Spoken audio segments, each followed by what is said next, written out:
몇몇 교회에서는요, 성도들의 신실함을 출석 기록이나 헌금 내역 같은 걸로 이렇게 측정하곤 하죠. 근데 과연 이런 방법이 성경의 핵심 원리랑 딱 들어맞을까요? 오늘은 바로 이 신앙 점수표가 어떤 신학적인 문제를 가지고 있는지 한번 깊이 파고들어 보려고 합니다. 자, 본격적으로 시작하기 전에 우리 스스로에게 한번 질문을 던져보죠.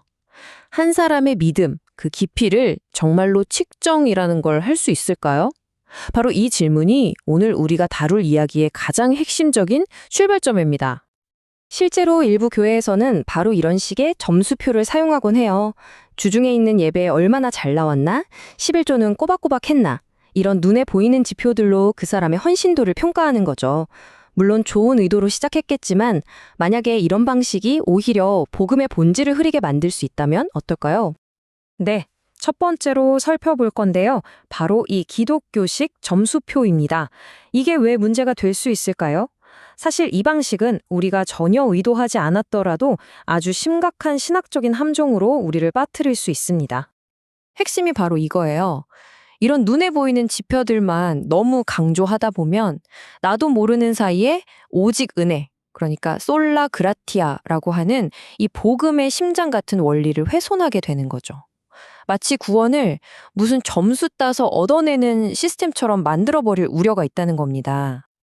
그렇다면 성경적인 대안은 뭘까요? 두 번째, 신실함은 성적이 아니라 선물이라는 관점인데요. 개혁주의 신학에서는 신실함을 우리가 만들어내는 성과로 보지 않습니다.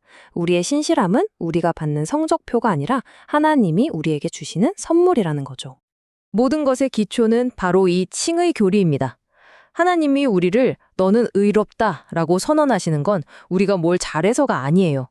100% 오직 예수 그리스도의 공로 덕분이라는 거죠. 다시 말해 우리의 점수표가 텅 비어 있어도 괜찮다는 뜻입니다. 구원은 전적인 선물이죠. 그리고 여기에 성도의 견인이라는 교리가 더해집니다. 이게 뭐냐면 하나님께서 한번 구원하신 신자는 절대 포기하지 않고 끝까지 붙들어 주신다는 정말 놀라운 가르침이에요.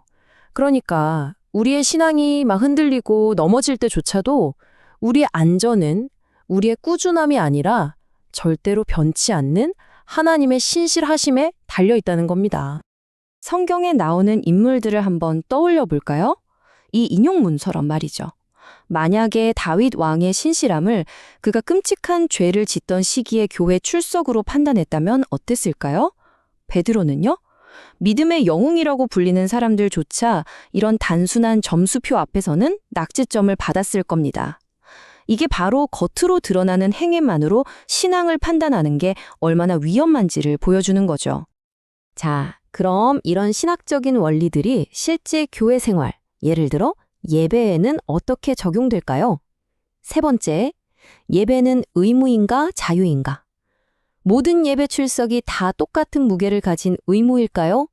아니면 여기에도 자유의 영역이 있는 걸까요?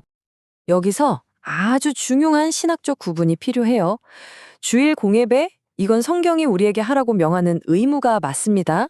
하지만 수요 예배나 새벽 예배 같은 건 좀 달라요. 이건 의무라기보다는 우리의 신앙을 더 깊게 만들기 위한 아주 귀한 경건의 훈련이고 또 그리스도인의 자유 영역에 속하는 거죠. 그러니까 이 둘의 무게가 같다고 볼 수는 없다는 겁니다. 그 유명한 웨스트민스터 신앙 고백서도 이렇게 선언하고 있어요. 오직 하나님만이 우리 양심의 주인이시라는 겁니다. 이게 무슨 뜻이냐면 교회가 성경에도 없는 규칙을 만들어서 성도들의 양심을 부당하게 얽매는 건 이 원리에 어긋난다는 아주 강력한 메시지인 거죠. 그럼 두 번째 단골 평가 지표죠. 바로 헌금은 어떨까요? 네 번째 주제입니다. 특히 11조, 이게 율법일까요? 아니면 사랑의 표현일까요? 이걸 새 언약의 관점에서 다시 한번 들여다볼 필요가 있습니다. 새 언약 시대의 헌금 원리는 크게 세 가지로 요약할 수 있어요. 첫째, 소유권에 대한 생각의 전환입니다. 내 수입의 10%가 아니라 100% 모든 것이 하나님의 것이고 나는 잠시 맡은 청직이라는 거죠. 둘째, 동기가 중요합니다. 억지로 하는 의무가 아니라 받은 은혜에 대한 기쁘고 자발적인 반응이어야 하고요. 그리고 마지막 셋째, 척도가 다릅니다. 고정된 비율이 아니라 희생적인 사랑이 그 기준이 된다는 거죠. 초점이 완전히 규칙에서 마음의 태도로 옮겨가는 거예요. 바로 이 지점이 정말 중요합니다. 단순히 11조 기록만 딱 놓고 보면요. 아무런 희생 없이 10%를 내는 부자는 칭찬받고 정말 어렵게 희생하면서 5%를 드리는 가난한 사람은 오히려 비난받는 이런 불이한 결과가 나올 수 있다는 거예요. 이건 성경이 구토록 강조하는 마음의 중심과 희생의 가치를 완전히 놓치는 겁니다.